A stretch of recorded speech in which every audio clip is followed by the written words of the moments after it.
to D&D Beyond, and it is yet again the best of all days. It is new book day here on D&D Beyond, and to help celebrate in spectacular style the arrival of school being in session of Strixhaven, a curriculum of chaos, I've got magic loving, D&D loving, school excited for being, I don't know, how do words work?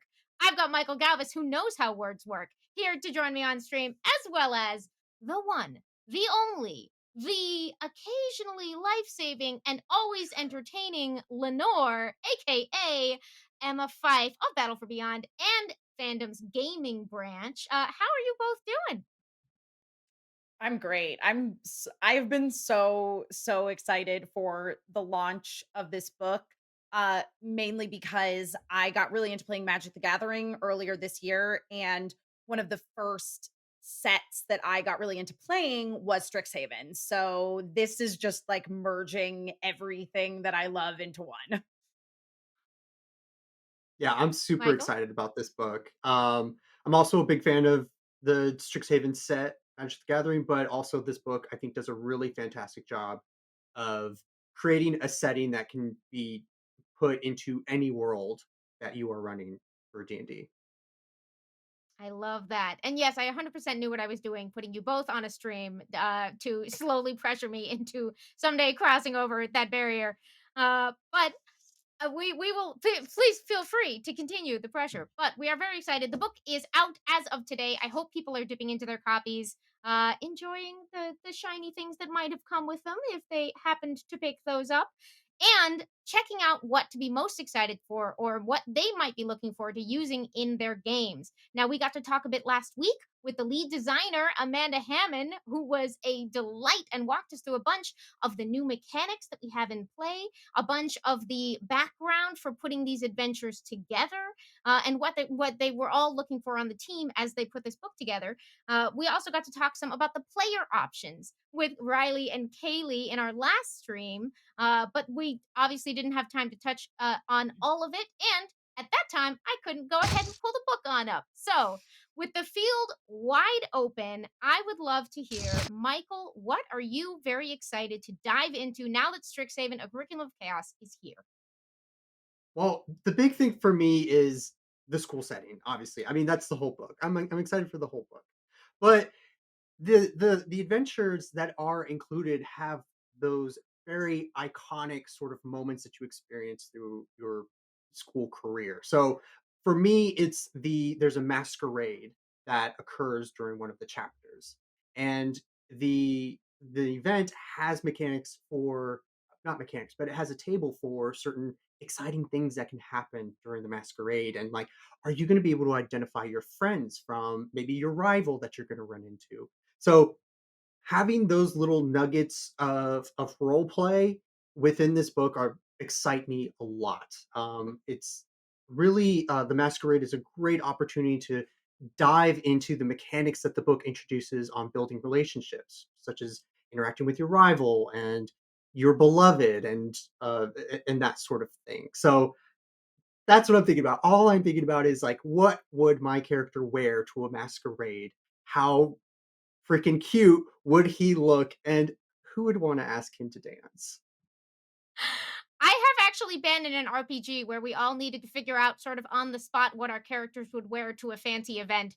And it was a lot of pressure. So draw on your pop culture references. It worked out great for us. But what was wonderful was the mental images from that are some of my very favorite in that very like that game full of danger and excitement and adventure. It was like the what everybody wore when we got formal that like stuck with me for so long. I think the only Exactly. thing that is more pressure in an RPG situation is when you are asked what your character is ordering to eat at like a tavern or a restaurant situation. When you are have to make a decision about your character's food, all of a sudden you cannot remember a single food item. We need even more charts of like, if I grew up here and I spent time here, would I have Exactly, a taste exactly. for And this or would I never have eaten that? Oh no, which things are and indigenous then to this area? yeah, exactly. And then you think too hard, like, oh, do chickens exist in this world or is it some sort of fantasy chicken? Are the chickens sentient? Does that complicate Right. matters? Right. Michael, do we want to, at the risk of slight spoilers, roll on this table? There's one thing on this table that could be seen as a spoiler. So if you roll it, I will ask you for a reroll. Okay. So whichever one of you, first off, before we roll, what would you wear to a masquerade? And then roll a d8 for me. Ooh. I just told you this is too much pressure.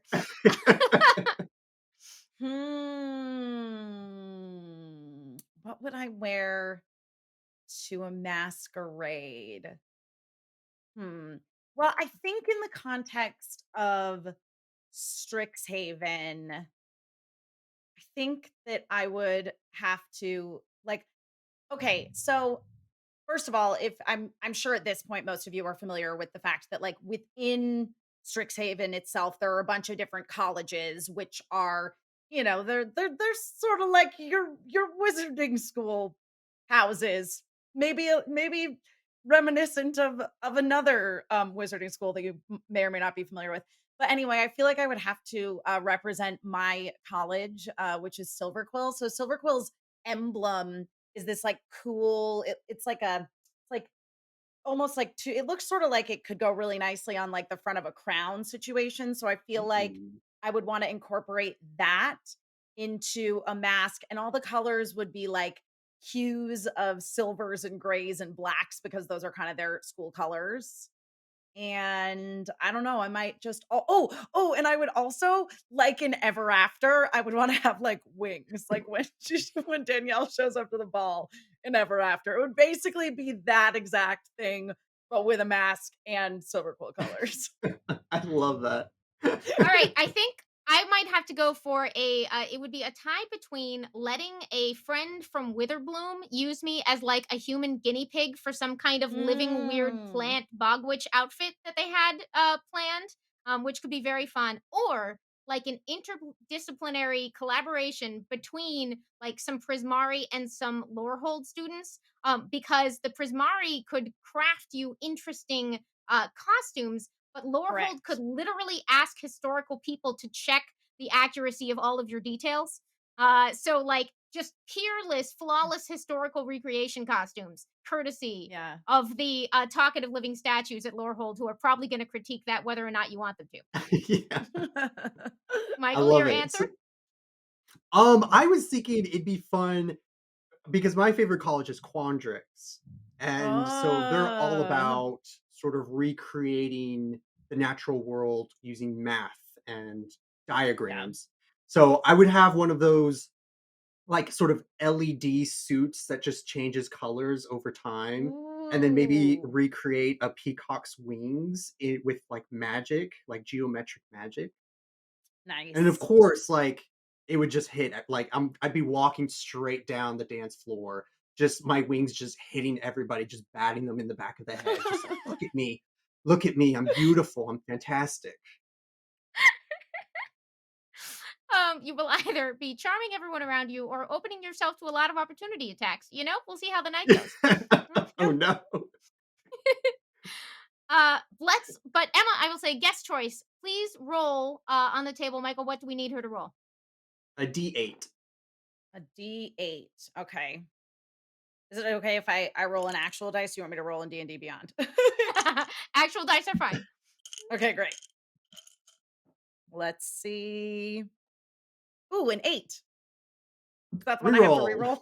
reroll? Yes. 5.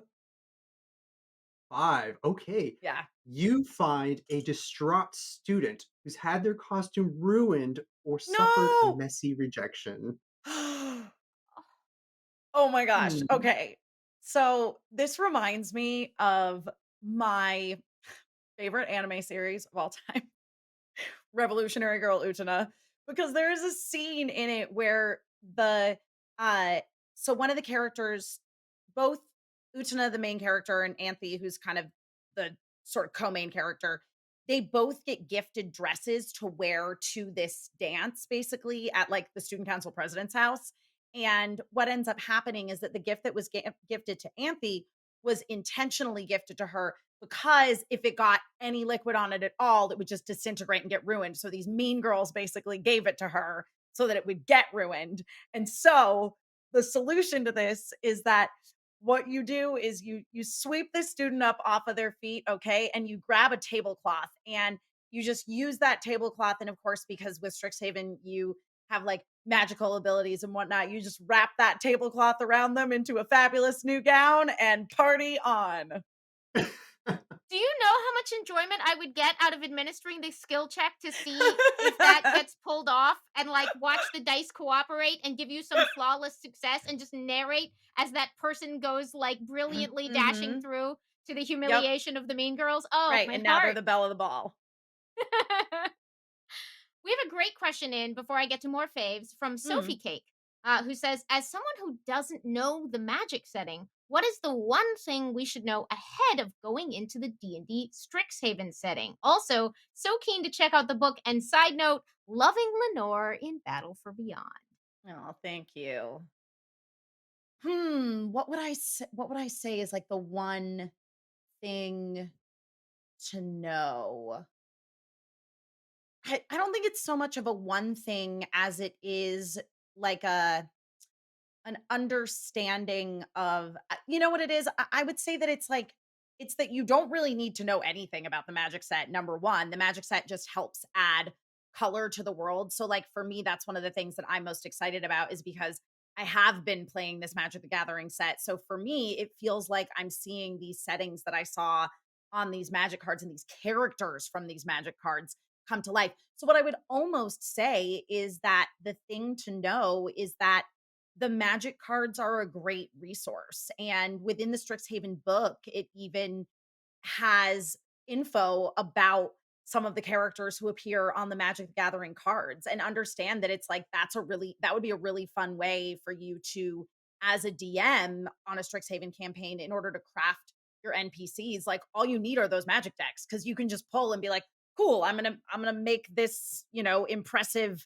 first year mage or whatever and then, it really honestly provides you with a great amount of resource that is really subject to your own interpretation. Love that. Michael, any one thing you would have D&D players know other than you can drop this school anywhere?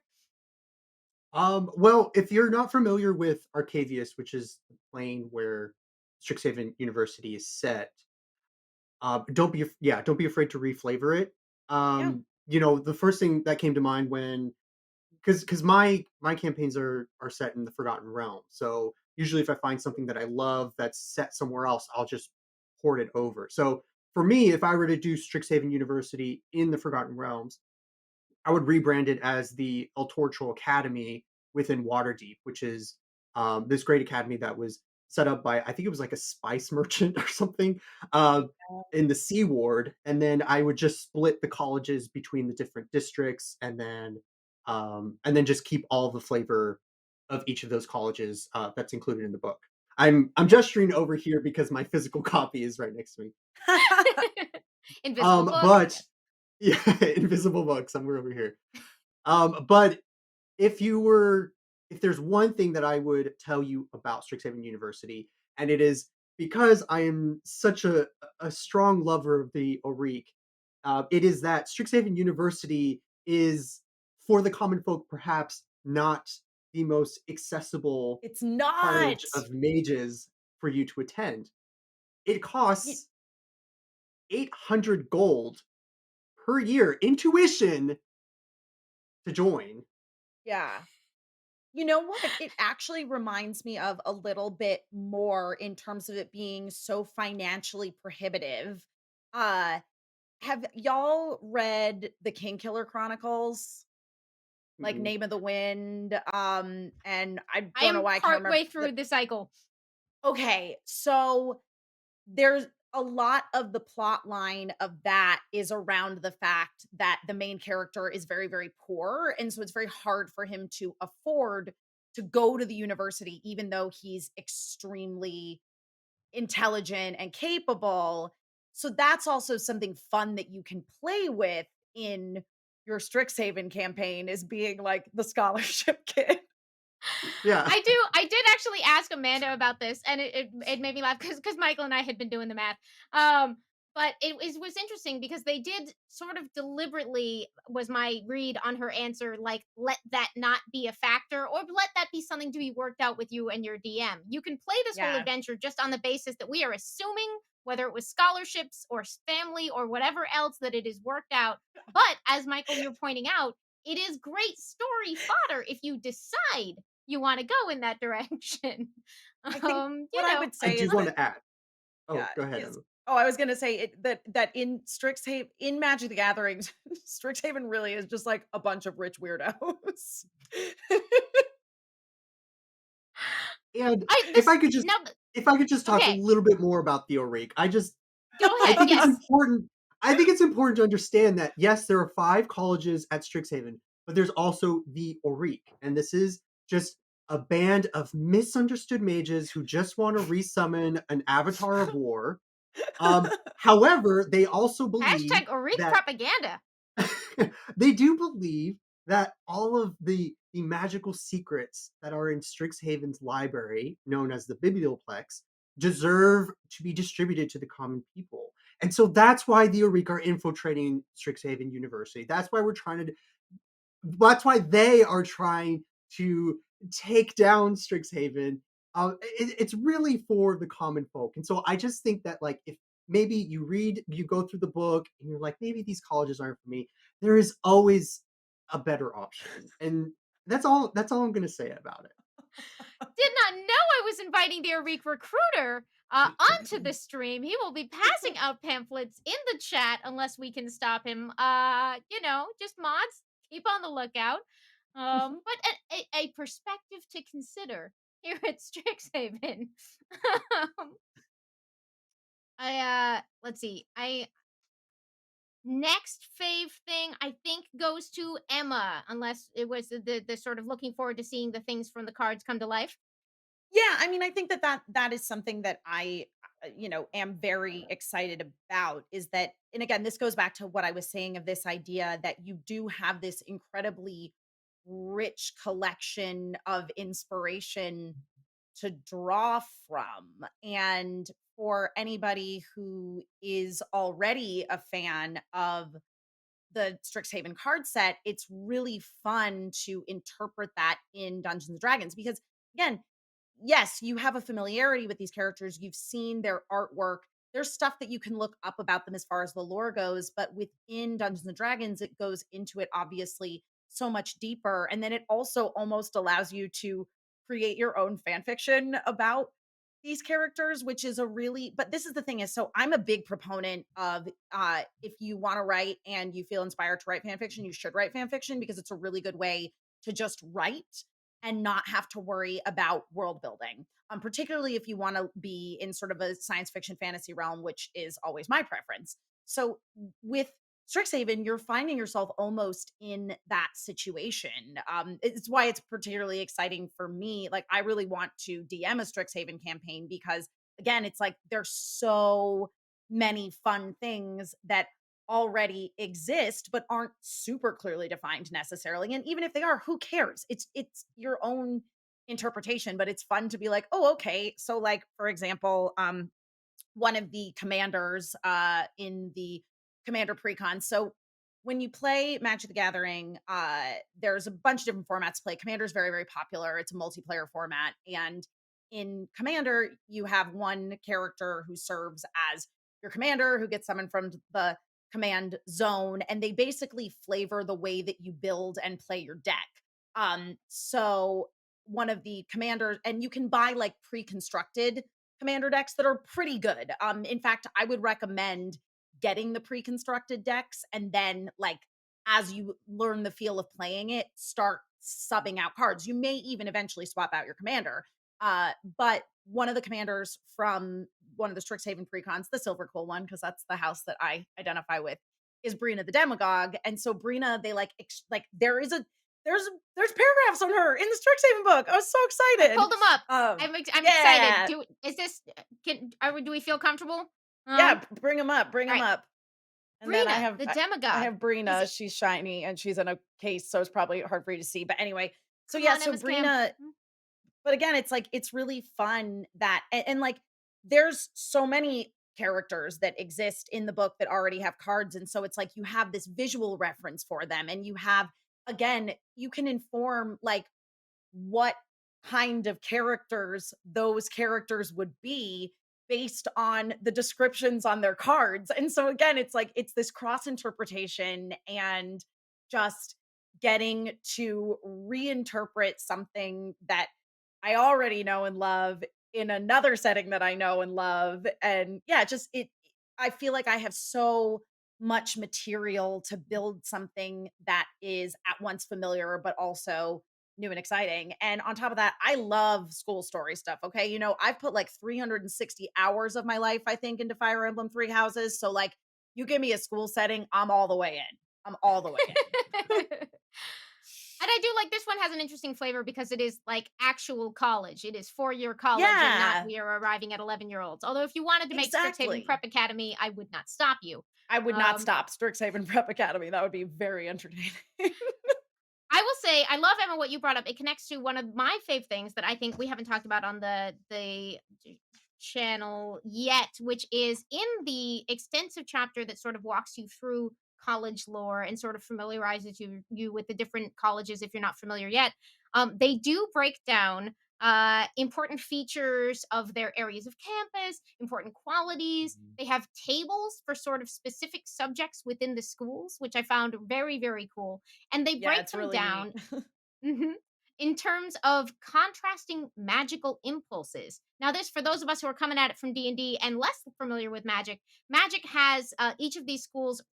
Corresponds to two of the five colors Oh, in yeah. magic, and the Yep. colors have different flavors in magic and tend to do different things. And obviously, those don't work exactly in the same one-to-one way in D&D. So they've renamed them, but kept the idea of two contrasting impulses. So, for instance, in Silverquill, which was black and white in Magic, you get beautiful. First of all, just y'all, the art in this book is so good. Yeah. Um, but you get the Dean of Radiance and the Dean of Shadow, which are the two contrasting elements at the heart of Silverquill. And will get you things like where are the scholar tables? It's a Um, two-sided card. oh, I love Dean of that. Radiance, Dean of Shadow. Oh, that's neat. Oh, that's very Oh cool. wait, now I'm But for now instance, I'm now I'm full screen. Here we go. So you got the Dean of Shadow here. Should have gotten spell table up and nice. Dean of Radiance. Oh, that's Yeah. fantastic. So you can learn more about them right here, and you can roll up a Silver Quill Scholar on this table by finding out whether they are a Banter Mage, a Dusk Mage, an Ink Caster, a Lumimancer, a Shadewing? Shadowing? I should have read that one ahead of time. A Silver Tongue, a Vainglory, or a War Singer. There's so much beautiful detail into ideas of magic, and each of the 5 colleges has these 2 contrasting impulses um represented in the faculty in these tables for scholars, not to mention the giant section of useful in-game npc students that you can meet, befriend, get mad at, and or potentially date depending on the comfort of you and your group and your dm, but a fun possibility in this game. So yeah, that was my fave. Is I just specifically loved the way that they transferred that over into theories of magic that are tasty and delicious to me. I like Yeah. those tables too, just for the fact that they can inspire flavor for your own character as well. I'm looking at the Shade Wing, which forms weapons from darkness to slice and stab at foes, which would make a very cool College of Swords bard. Mm-hmm. Mhm. Michael, you like Quandrix, so let's take a look. I just want to see the Quandrix examples here. Um, Oh, can I roll to see what kind of student I would be? Please do roll for Oh. your sub Wait, major Amy, concentration. which college would you be in? I have changed my mind on every stream. I am somewhere between all 4 of them except Witherbloom. I love Witherbloom and I would Uh, have friends there for sure. But somewhere between the book nerds of Lorehold, the wordsmiths of Silverquill, the math kids of Quandrix, and the actual theater kids of the Prismari. theater I don't kids. I know. know I'm that's yeah, It's I gonna be the feel day like before the end of my first year when I pick. Yeah. I feel like I identify most with Silver Quill, but you know how everybody always says, "Oh, forget your zodiac sign. Who's your favorite golden girl?" or, things like that. I feel like with this, it's like I'm a Silver Quill Sun Prismari rising. I don't know. There's definitely some Prismari in me. Fair And that's enough. and Well, that's the other Strixhaven deck that I play. So, very I need you to predictable. roll a d8, Michael, to determine your studently fate in Quandrix. I rolled an 8. You are going to be a vivifier, conjuring fractal creatures based on biological life. Ooh. I'm telling you, it's the peacock wings. That's what I'm wearing into the masquerade. Oh, that's absolutely perfect. You can Yeah, actually add, like, you will have studied the movement of bird feathers and expressed them in the fractal creatures that are like you got one of the mascots to be your wings for the party, right? absolutely. And you know Oh, what? sick. I know a masquerade's all about like people not knowing who you are, who's the person behind the mask, what's the mystery. But no, I want everyone to turn and see me and be like, "Oh, that's him. That's him. Look at the peacock wings. Of course that's him. He's been studying how to recreate a peacock's wings all semester and this is his moment." I love I'm it. living for the masquerade, y'all. I need to just like I'm role play this. I'm gonna roll to see what kind of Silver Quill scholar I'm gonna be. I got the table in front Please of do. me. I'm ready. Okay. 3. Ooh, so I'm gonna be an ink caster, which is summoning living inklings to service. You're gonna have cute little sorcerer's apprentice minions of Mm-hmm. inklings following you doing Correct. stuff. I love Correct. it. That's so good. I was repping Lorehold the other day just by default, so I will go with that today for my I'm gonna go with roll. Lorehold Um, today. Okay. mm. I get strong lore hole vibes from you, Amy. Yeah, I Is it feel like my Lorehold desire is to know correct everything for about every Amy. house? Yes. All right, I got a Yeah, I 9. support Lorehold. I'm a A tome 9. wielder, summoning Oh. fiery magic from the words in old writings. Part of the chaos as opposed to order side of Lorehold. Oh my god, am I the chaos side of Lorehold? Ooh. Feeling very called out. It's fine. Uh, I'm the shadow side of uh Silver Quill, so I'm just the and Michael, fabulous you landed one. on the what? I'm just fabulous. just fabulous. You was Yeah. the substance versus theory side of Quandrix, I believe, is where you landed. And in the internal dichotomy, which I think makes sense. Actually making stuff. Yeah. I Um, actually love the idea of just like fabulous math nerd. Like how fun is that as a character? Like and that and I think that that is what it is. It's again like the way that they've interpreted the two colors of mana that are present in each of the houses or the colleges. That I think that that's part of what is so fun about it is because again and like it automatically lends itself to this dichotomy of okay, well there's this like one sort of thing that they have in common as far as like the deep set deep in your heart motivation, but there's two aspects to it. So I think that that's really fun to play. So, in addition to all of the fun and games and study and theory to be had at Strixhaven, there are, of course, some hazards and some dangers. So, in just a sec, we are going to dig into that side of what we're looking forward to or dreading. But if you have not done so yet, you can grab your copy of Strixhaven, A Curriculum of Chaos right now to dive in for yourself. Choose your own faves, roll up your own scholars, use some of those player options we talked about and bring new Magic the Gathering slash D&D adventures to life at your table. It's D&D.